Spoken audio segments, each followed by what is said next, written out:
Okay. Good evening, and thanks for having me, Andrea. I really appreciate. Thanks to my colleague Gert, Puneet, and Kirian for the valuable contribution. So thinking to this presentation, the first, should I present optics? And I say, no, that's not effectively, no, I can't compete with the people like Andrea. So I said to me, let's go back to the future and see what's happening, and then eventually come back and try to figure out if there are elements that can be applied to the conversation. And the second, to give us a little bit of context before going to the details, is you will hear about automation, automatic network, and autonomous network as what I did see into the future. Okay? So going to the agenda, we will look a little bit about what is an SDN transformation for autonomous network, openness automation, and simplification of SDN controller, and the focus on simplification because probably it's the most important things that I did see. Some example of a practical implementation of a multi-layer SDN controller, opportunity for integration in the next generation, and here we will look specifically to the optical domain as the focus. Here I'm already back in the present, so we'll talk a little bit more about this one, including TIP and some keynotes. SDN transformation for autonomous network. The autonomous network and the journey to automatic network. If you think about in the human history, in the evolution of technology innovation, they've always been used to solve a practical problem, but with the aim to improve the efficiency, do more with less resources, reliability, less failure, and scalability, technology that are reproducible, transferable, applicable all over the place.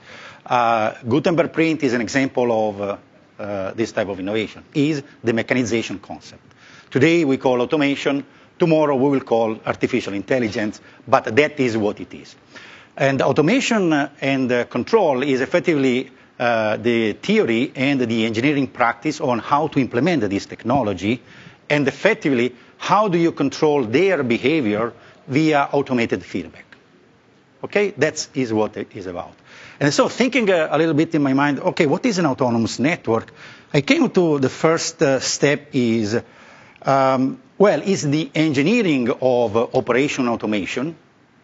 And then if you think about the problem of the operation, efficiency, reliability, and scalability, you can all translate in software problems. And then if you go back and think about an autonomous network and an automatic network, the problem we have to solve is how do we do software automation? So how automation make a difference? If you think still about this automatic network, really the big difference that we need to drive is change the experience at the level of development and operation. You talk about DevOps, well, that is where things will happen. And then you can reflect the things on customer and end user. If we don't solve that problem, it's impossible for customer to appreciate the automation. It's likely you fly in an airplane that everything is automated, and then you find that the pilot that is mapping his route with a piece of paper, somebody's putting the coordinate by hand, you will be scared, even though the airplane can be fully automated. Okay? And then you think about the context where you do apply and consume the automation and the autonomous network, and you need to be careful because effectively they will go in different ecosystem and environment, and it can be a data center environment, very stable, predictable, homogeneous, or on the extreme side, it can be into an edge, a data center for compute, for mobile, or it can be in the assets, or it can be in an IT campus, where fundamentally you will find exactly the other way around, extremely unpredictable, non-homogeneous, and non-uniform. And in IoT will be even worse, because devices can pop up, disappear, add different technology. Well, think about this concept. So, at this point, what is an autonomous SDN controller? Because this is the bulk of the presentation. And this is for the autonomous network is the tool, the technology to accomplish the objective to automatize an important part of the network, which is how do we create an equivalence between the desired state, the declared state of the network, and that's really a state as it's designed, is built, and the current state, the same current state in the network as you observe and as you measure. And these two things has to be the same, and then you are in control. If they are not the same, you are out of control. And so, moving forward, how do you declare this network state? You use an intent. And then an autonomous SDN controller schedule, implement, and report back a failure, success, performances, health. And this has to happen into a closed loop environment. So when you think to this one, at that point, what is an autonomous SDN controller? It's something that you let you see, let you understand and have a knowledge, and then let you do something. So transformation from an SDN in an autonomous SDN. That's what I'm seeing in the future. And the automatic network paradigm. So what does it mean? It means that the first you see the network, but you see the network as a whole, as a fleet, not as just some of the devices. And you see with the eyes of the abstraction, of the modeling, the interpretation of what's happening, and you do via standard ways to collect, organize, store, and process this data from telemetry and data analytics.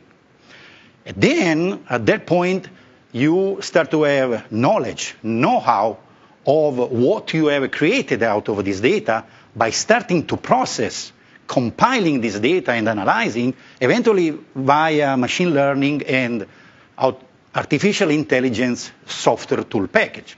To do what?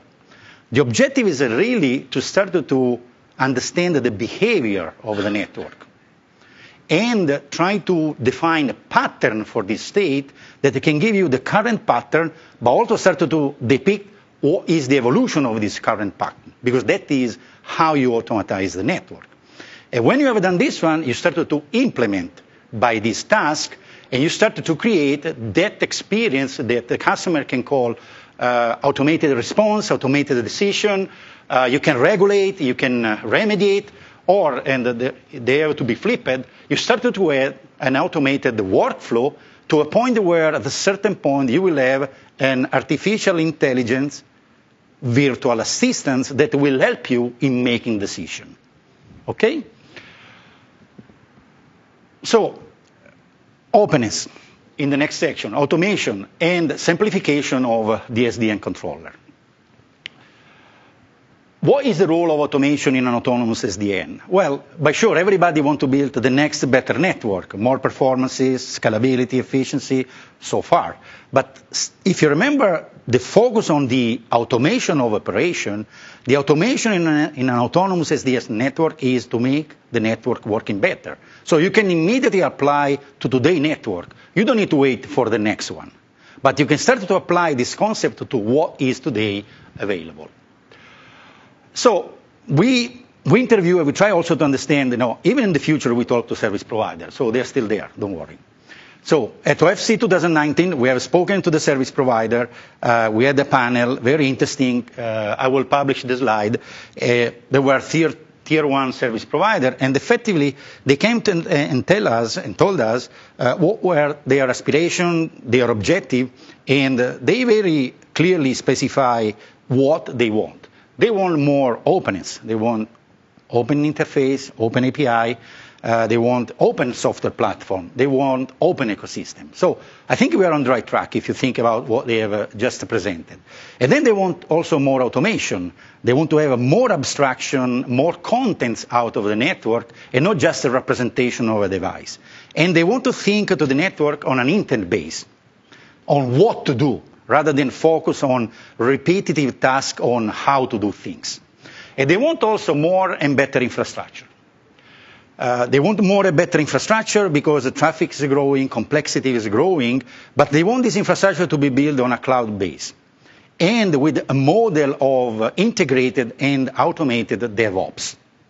And they want to run their application decoupled from the infrastructure layer because they don't want their application and services to heavily depend on this technology, that technology, because when that technology changes, they don't need to reinstall all the application and services, but it's just yet another technology. Network operationing framework, automated and automatic. What is the difference? the autonomous SDN controller is going to help the autonomous network, but is not yet enough. It's not yet enough because you need to think about a global view of the autonomous network as a closed-loop architecture between the design, build, and deployment, and how do you operate, and how do you see, know, and do the network. This is the key important aspect. The operation of the network in an autonomous way is not yet enough to define an autonomous network. You need more, and you need to think about how all these elements will come together.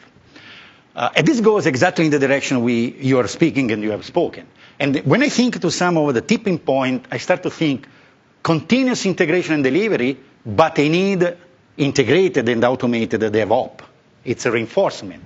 When I plan and design the network, I don't plan for 100% availability. It's not going to happen. Plan for failure, but then define a budget and control that budget of error. And if that budget is exhausted, feedback, and eventually you go and fix it. And we spoke about the design and build for automatic control. And then you need to have an automated process to deploy your services and application, but also to undeploy. Because then when you go and in the automation of the autonomous SDN controller, you start to measure the state. You can, first of all, have a mean time to failure. So you can start to think about when that service will fail, and you can feedback, and you can start to have action. Stay, hold, monitor, change. Or if that service is going to fail, you need to know what is your mean time to repair in advance, because then the entire operation of the loop has to start to replan, rebuild, and reinstall. So far, so good. So at this point, let's enter into the details. What is a modern cloud-based SDN architecture? It's a very busy slide. I think those slides will be available. Many of you know this architecture, so there is nothing new. But fundamentally, I want just to highlight a few tips.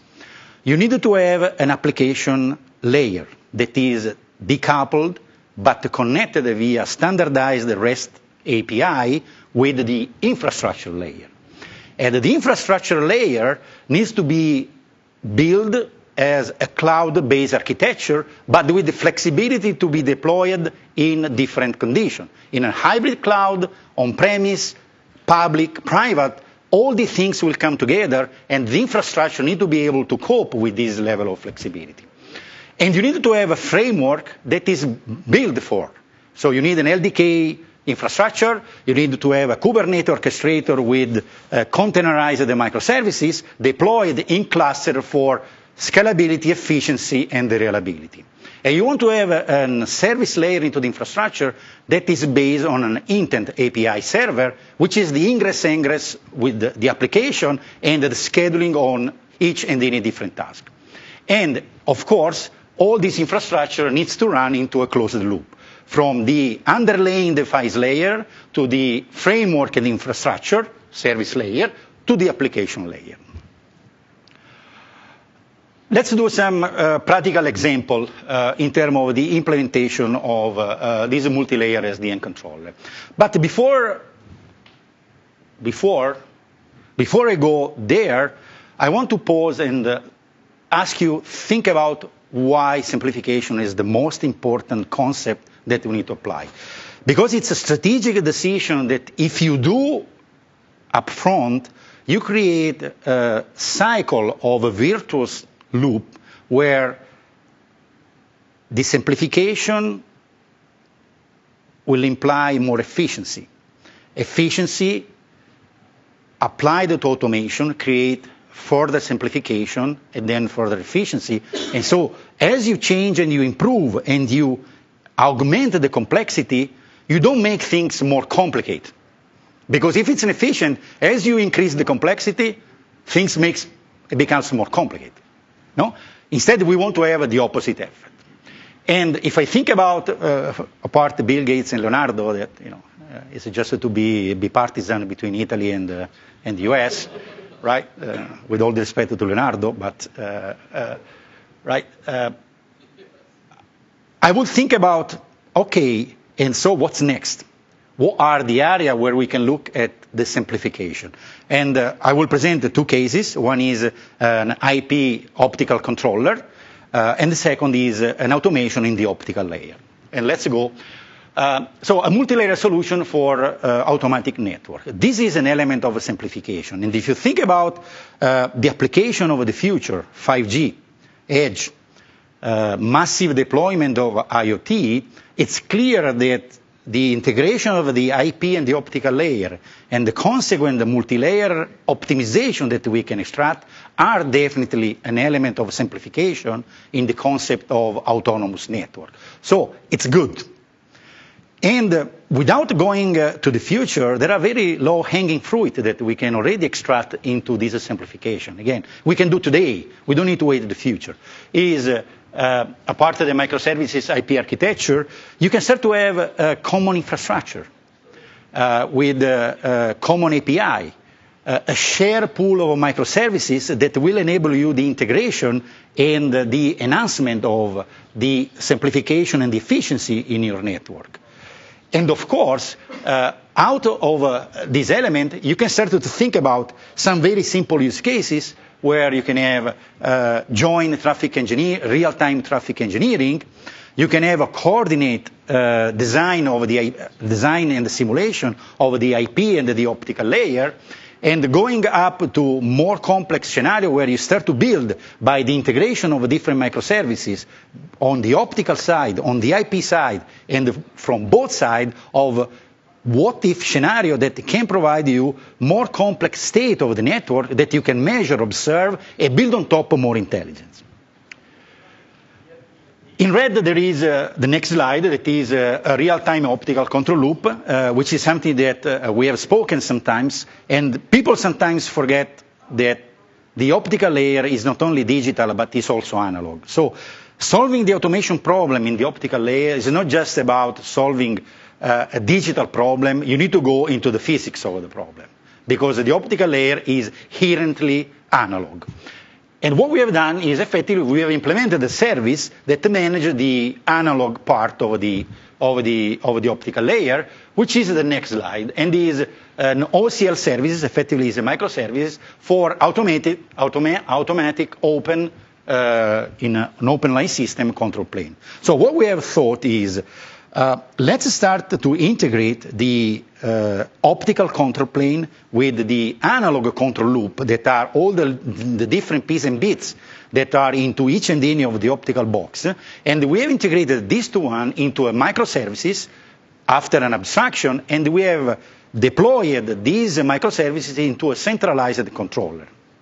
So now, with this element sitting into this software layer, we have been able to completely disaggregate the hardware underlying layer, the optical, from the software layer, so we can run a software-less hardware optical system. And that's great because it enables you disaggregation. It enables you to use any optical technology independently from what this optical technology is made of or who is the vendor that is delivering you this piece of optical technology.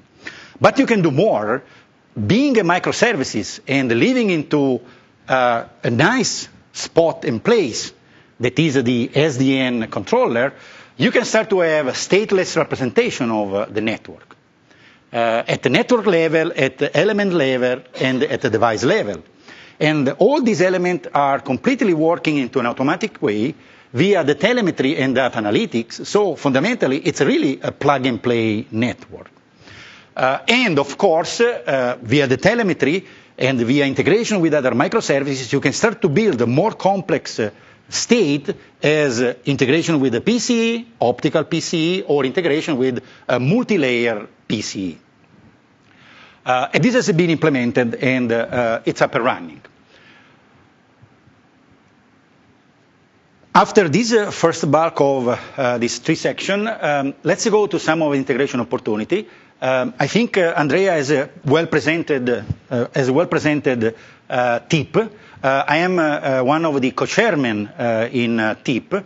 Fundamentally, I am one of the co-founder of the PSE, that is the physical simulation environment. now in 2016 with my friend in Cisco, Walid, and Hans-Jürgen. We were thinking about TIP, and effectively one of the big problems that we figure out is the lack of an open source, open platform, optical simulation and planning tool, or flipped, all the optical planning tools are proprietary and hardware dependent. This is a fundamental roadblock, into the path not only of simplification, but also thinking about the evolution of the optical network. So with the help of many and thinking about, we were able to find this core software that is developed by an Italian team that is based in Polytechnic of Turin. And this piece of software that we now call GNPY, that is Gaussian noise model in Python, is effectively the core software that we use for simulation. After now being into this TIP as an open source, open platform, many are starting to contribute. So we are building a library of building blocks that are hardware independent, or hardware agnostic, I will say. And with this one, we are building more and more complex function that we can parameterize, so we can start to represent different state of the optical network, which is the fundamental building block to create an autonomous SDN. Because now you can declare what is your optical network, you can simulate, you can implement, extract the telemetry, compare and say, hey, it's there. So what we have done, fundamentally, with this GNPY, we have created now a sort of database of optical functionality that is the part of all the building block.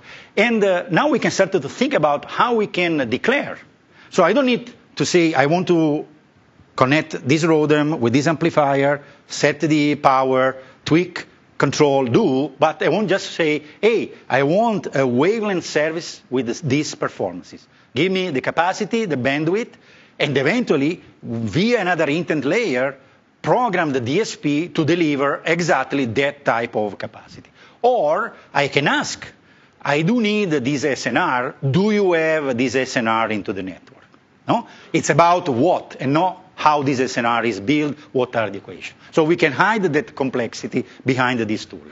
And thinking about the two probably more important applications, one is in terms of design automation. Again, thinking about a closed loop architecture where you can use the same tool, converged, both for design, so via traffic metric, you extract the physical topology from the network, and then you can simulate and have the data for the transponder, what is the optimal placement, and so on. Or, on the other side, you can start to use this tool for real-time path computational optimization. And so, if the PCE can provide what is the optimal path, you can use the converged telemetry data analytics, and the GNPI can become a toolbox that you can use effectively to verify if there is available capacity and how much is this available capacity, and go back to the wavelength service SNR intent and say, hey, I can give you, or I failed. What we do. So these are an interesting application of the GNPY as a part of this journey. We have tested, of course. This now is almost plus 2 years of activity. There were several demos, field trial. A lot of players are interested. Here, with the courtesy of Microsoft, I think it was probably the largest experiment that was done on the GNPY, where, I don't know, probably, Andrea, there were more than 10 transponders from all the different vendors that were connected, interoperating on the Microsoft OpenLine system, and effectively they have verified and validated this tool as effectively a tool not only for the simulation, but also for comparing the different performances of the different transponders. And it's very accurate. All right. Now, just to conclude, what are my keynotes for the ONS? So what is my takeaway, my learning? But sure, we need to focus on improving the optical layer. A lot has been done on the IP layer.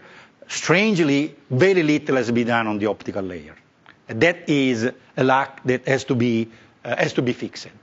And I think it's important because there are costs into the optical layer. If you think about the probably around 60–70% of today's cost of a box is in the optics, optimization and saving that money will create a lot of advantage that will motivate the service provider, the end customer, to think about this automation. And the second is definitely an opportunity now to start to integrate into this building block, one of these building blocks, into whatever is the ONOS or the TN controller, because this is available, and as Andrea has effectively presented in his slide, is an activity that is ongoing, and that we are very grateful to Andrea as ONOS to engage TIP, because we found an important partner for pursuing this application. And with this one, I thank for your attention. I hope that I didn't screw up the calendar. That was perfect. Okay, thanks. Thanks, Domenico. I think we have time for 1 or 2 questions, if they're all for Domenico. I did go too fast. So I've been looking at optical simulation. One of the challenges, or I guess 2 of the challenges, are sort of characterizing the specific devices. And for example, big problem is that say multiple amplifiers, even from the same vendor, may have different wavelength dependent gain, and the vendor is not necessarily going to be able to provide you a model for that gain. And there are also irritating nonlinear effects that occur as you increase the power. So my question, I guess, is for something like GNPI, how are we going to get the necessary parameters to accurately predict the physics? Well, thanks. In TIP we had a pretty good cooperation with Lumentum, where Lumentum exposed not only the parameter, but also the manufacturing data, so we could build a realistic model based on what is the, let's say, ideal or the average transfer function, and what are the upper bound, the lower bound, because of manufacturing. So to your point, I think when we have built the model, and this model is good enough, reality will always contain more variable that you can measure. Any system is more complicated than you can control and observe. The point is, what is good enough? So we don't need to go into the trap of the optical guy, with all respect, where optics is too complicated to be represented. This is a fake news. Okay? Any system can be represented by theory with enough variable and observable that they can give you the control that you need. And if this control is good enough, it's good enough. The rest, I don't care. And that's what we have done in TIP, and we have proven as working with Microsoft amplifier, we have done with Juniper amplifier that are a different vendor. So we know that effectively we have this capability. And don't forget that we have a technology that is coming in our app that is coherent.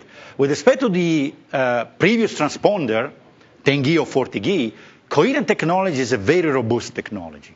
There's a lot of juice. So we are not sensible to this fluctuation of the amplifier if you exclude for long haul and ultra long haul.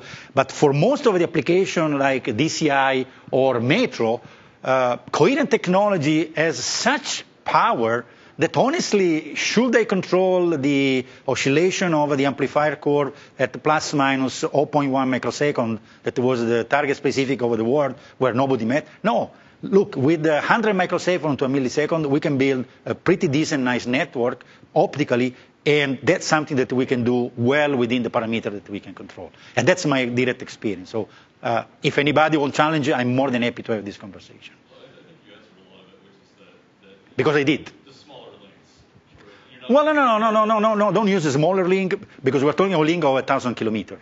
So when we speak about, if you tell me I have a submarine cable that goes between New York and London, I'm with you. Probably neutron, neutrine, soliton, all count. But if you talk about link of 1,000 kilometers and less, we have enough. Coherent technology can completely provide you the sweet bed where you can build on top a simplified optical line system. Let's thank Domenico for his talk. It was Thank you. Great talk, inspirational, and